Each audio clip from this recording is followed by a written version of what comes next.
वो देश जहां महिला को मां भवानी के अलग अलग रूपों का दर्जा दिया गया, वो देश जहां परमेश्वर की पहचान भी खुद एक स्त्री के नाम के साथ होती है, फिर चाहे वो कौशल्या नंदन राम हो या फिर देवकी या मां यशोदा के पुत्र कृष्ण, फिर चाहे वो सिया के राम हो या राधा के श्याम, और फिर चाहे वो मां पार्वती के पति देवों के देव महादेव ही क्यों ना।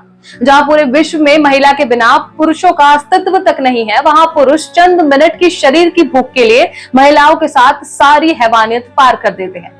जहां अभी 4 दिन पहले सभी लोग देश के आजाद होने का जश्न मना रहे थे, उसमें से जरूर हर माँ हर पिता ने अपने बेटे से ज्यादा अपनी बेटी को समझाया होगा कि बेटा, अगर देश के आजाद होने का सेलिब्रेशन करने स्कूल कॉलेज ऑफिस या कहीं भी जा रही हो तो समय से घर आना, और घर वापस आओ तो लोकेशन भेजना, रास्ते में कहीं ना रुकना, और किसी भी लड़के के साथ बात तो क्या, किसी के साथ मत रुकना, किसी के साथ मत बात करना। तुम देश के आजाद होने का जश्न तो मनाने जा रही हो, लेकिन खुद को कभी भी आजाद मत समझना, क्योंकि आजादी तो देश के हर उस मर्द के लिए है जो महिला के साथ हैवानियत करके अपने नामर्द होने का सबूत देता फिरता है। आजादी हर उस लड़के के लिए है जो औरत को एक माँ, एक बहन और एक पत्नी और एक इंसान से ज्यादा सिर्फ एक च्युइंगम की तरह समझते हैं, जिसे चबाने के बाद सड़क पर चिपका दिया जाता है। लेकिन एक माता पिता करे भी तो करे क्या?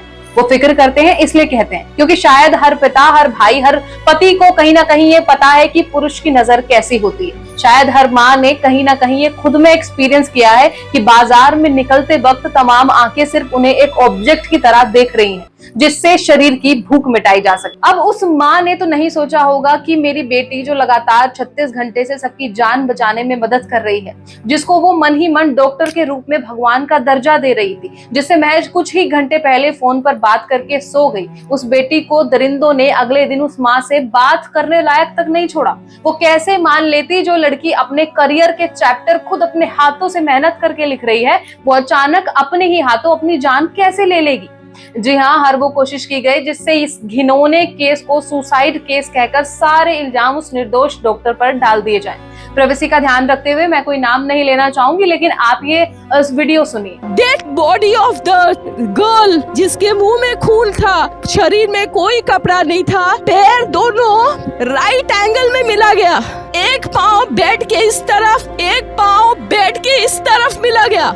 जब तक पेल्विक गर्ल नहीं टूटता है, इस तरह 2 पाँव को नहीं चीरा जा सकता है। चश्मे को कूटा गया, जिसके वजह से आंखों से खून निकल गया, गले में गला दबाकर मारा गया। ये पूरा पोस्टमार्टम रिपोर्ट में वायरल हुआ है, आप लोग कृपया देखिए। I promise you that not a grain of the words I utter today is a lie. ये सरासर एक रेप एंड मर्डर केस है। सोशल मीडिया पर धीरे धीरे डिटेल्स बाहर आ रही हैं, and the worst part is कि डिटेल्स को छिपाने की पूरी कोशिश की गई। विक्टिम के पेरेंट्स को झूठ कहा गया कि ये एक मर्डर नहीं सुसाइड था। यहाँ तक कि विक्टिम के मेंटल स्टेट पर भी सवाल उठाए गए। हर वो तमाम कोशिश की गई जिससे केस को दबाया जा सके। और सोचने वाली बात तो ये भी कि जब भी कोई हॉस्पिटल के ऑफिशियल्स कुछ कमिट करते हैं या कोई इंफॉर्मेशन पास ऑन करते हैं तो बिना प्रिंसिपल की परमिशन के बिना कुछ नहीं किया जा सकता। अगर ऐसा कुछ होता है तो इसके कम चांसेस होते हैं। और ये जब केस हुआ तब उस कॉलेज के प्रिंसिपल थे डॉक्टर संदीप घोष। वो तुरंत उस कॉलेज से रिजाइन देते हैं एंड विद इन 8 आवर्स उन्हें दूसरे कॉलेज में प्रिंसिपल बना दिया जाता है। अब हैरान करने वाली बात ये भी है कि ये सारे प्रिंसिपल्स स्टेट गवर्नमेंट बनाती है, तो इतनी जल्दी रेजिग्नेशन और तुरंत दूसरे कॉलेज में अपॉइंटमेंट, ये इस केस को और भी पेचीदा बनाता है। सारे एविडेंस को डिस्ट्रॉय कर दिया गया। जहां रेप हुआ वहां एक भी सीसीटीवी नहीं था। यहाँ तक कि पुलिस इन्वेस्टिगेशन तक कॉम्प्रोमाइज हो चुकी है। हालांकि बंगाल सीएम ममता बनर्जी ने पुलिस को वार्निंग भी दी थी कि आगे कुछ प्रोग्रेस नहीं हुआ तो केस सीबीआई को सौंप दिया जाएगा। हैरान करने वाली बात यह भी है कि सस्पेक्ट के पॉलिटिकल कनेक्शन बताए जा रहे हैं। हालांकि जहां रेप हुआ वहां कोई सीसीटीवी नहीं था, लेकिन उसी एरिया में पुलिस को एक ब्लूटूथ हेडसेट मिला, और जब पुलिस ने कुछ सस्पेक्ट के फोन से कनेक्ट करने की कोशिश की तो वो headset Kolkata police volunteer Sanjay Roy के फोन से कनेक्ट हुआ। हैरान करने वाली बात यह भी है कि सस्पेक्ट के अगेंस्ट कई एलिगेशंस थे, जैसे एक्सटोर्शन यानी कि वसूली करना, इंटिमिडेशन यानी कि डराना, और थ्रेट्स अगेंस्ट विमेन। यहाँ तक कि 2022 में सस्पेक्ट ने अपनी प्रेग्नेंट वाइफ पर भी असोल्ट किया था, और कुछ हफ्तों पहले एक फीमेल डॉक्टर के साथ छेड़खानी भी की थी। और इतनी रात गई ये कॉलेज में आखिर कर क्या रहे थे? यह मर्डर कंप्लीटली प्रिवेंटेबल हो सकता था अगर कॉलेज और पुलिस दोनों बैकग्राउंड चेक करते और स्टूडेंट्स की लाइफ की थोड़ी तो कदर करते। अब इससे यही पता चलता है कि जो लोग हमारे रक्षक बनने वाले थे वो हमारे भक्षक बन गए हैं। अब ये बात तो सच है कि स्ट्रॉन्ग पॉलिटिकल कनेक्शन की वजह से इनके जैसे न जाने कितने गुनहगार हैं जो पावर का इस्तेमाल करके कानून की नजर से छिपे रहते हैं और कई हद तक कामयाब भी हो जाते हैं। सिस्टम का गलत इस्तेमाल हमेशा से ही होता आया है और इस पर कड़ी कार्रवाई और अच्छे से ध्यान नहीं दिया गया तो नो डाउट आगे भी ऐसा ही होता रहेगा। डॉक्टर का प्रोफेशन आसान नहीं होता। कितने सालों तक खुद को प्रूव करने के बाद आपको प्रैक्टिस करने का मौका मिलता है और काम ऐसा कि खुद की भूख प्यास की परवाह किए बगैर डॉक्टर्स लोगों की सेहत का ख्याल करते हैं। 36 घंटे बिना कुछ खाए पिए कॉन्टिन्यूअसली काम करने के बाद जब कभी कुछ वक्त के लिए आराम का सोचा भी जाए तो कुछ ऐसे दरिंदे अपनी हैवानियत दिखा देते हैं। इस केस के बाद एक और खबर भी सामने आई उत्तराखंड की, जहां सेम एक नर्स के साथ भी रेप एंड मर्डर किया गया। ऐसे हजारों केस होते तो रहते हैं लेकिन सामने तब आते हैं जब सिमिलर कुछ केस को हाइप मिली हो और न जाने ऐसे कितने सारे केस होते हैं जिन्हें सामने तक आने भी नहीं दिया जाता। अब कई समाज के सुधारक ये भी कहते हैं कि इन सब के पीछे कहीं ना कहीं औरत का ही हाथ होता है। या तो उसने पुरुष को कोई इशारा किया होगा या उसने कोई अजीब कपड़े पहने होंगे या फिर वो रात भर घर से बाहर हो। और ऐसे कई सारे एलिगेशंस औरतों पर लगा दिए जाते हैं, जैसे कि इस केस में भी विक्टिम की मेंटल कंडीशन के ऊपर भी केस को टालने की कोशिश की गई। यहाँ तक कि इतने सालों बाद भी निर्भया केस में आज तक निर्भया पर कई सवाल उठाए जाते हैं। आज भी हमारे बच्चियों को ही दोषी ठहराता है। 2012 में भी निर्भया पर सवाल उठाया गया है कि वो क्या करने गई थी। क्या फिल्म हॉल खाली बच्चों के लड़कों के लिए बना है, लड़कियों के लिए नहीं बना है? कभी कहते हैं अकेले क्यों गई थी, वो तो उसके अपने दोस्त के साथ थी तभी हुआ। अब ऐसे कुछ केसेस जो जनता के आक्रोश की वजह से कुछ वक्त के लिए मीडिया अटेंशन में तो जरूर आते हैं लेकिन फिर जैसे ही कुछ नया मिल जाता है तो सबकी अटेंशन दूसरी तरफ शिफ्ट हो जाती है।